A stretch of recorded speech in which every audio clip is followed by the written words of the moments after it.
السلام عليكم. الشاب حميد مازال يثير الجدل على مواقع التواصل الاجتماعي.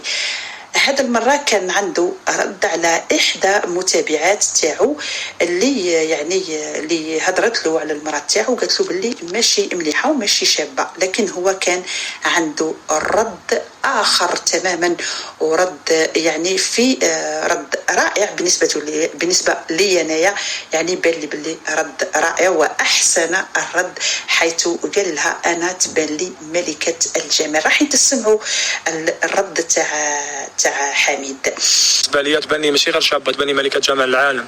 كيف فاهمه؟ كل خنفوس عندهم مغزال، فهمتيني؟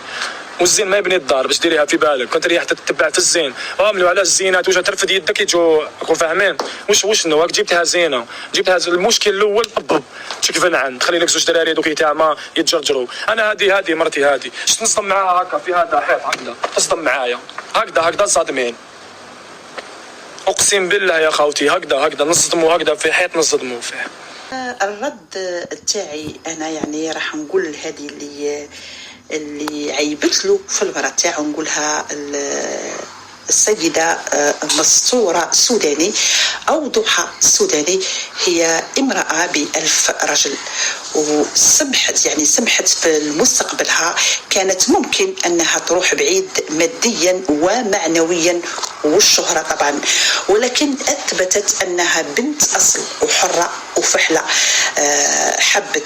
حبت زوجها وتزوجته وسكنت معاه في براكة، ورغم مشاكله وظروفه ما سمحتش فيه، وتابت لربها بالنقاب وطريق العبادة، مع أنها ما دارتش الحرام، كانت طموحة وأثبتت أنها صاحبة بطولات كثيرة، وشرفت الجزائر في عدة محافل وطنية وإفريقية وعربية، وربي إن شاء الله حنتمنى لهم ربي يهنيهم ويرزقهم كل خير. وكذلك زوجها طبعا رجل وفحل وبطل شجاع ومحارب ورياضي، ويجيب قوته بالحلال، ويحب خاوته ويحب بزاف اخته الصغيره.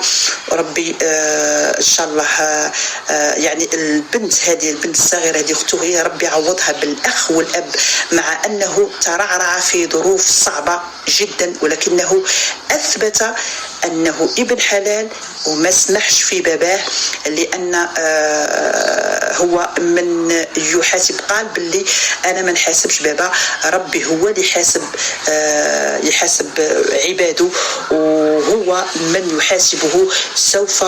هذا طبعا سوف يؤجر باذن الله على هذه الوقفه مع والديه وبر والديه. المهم نسال المولى عز وجل في الختام الرحمه والمغفره والفردوس الاعلى لامه رحمها الله.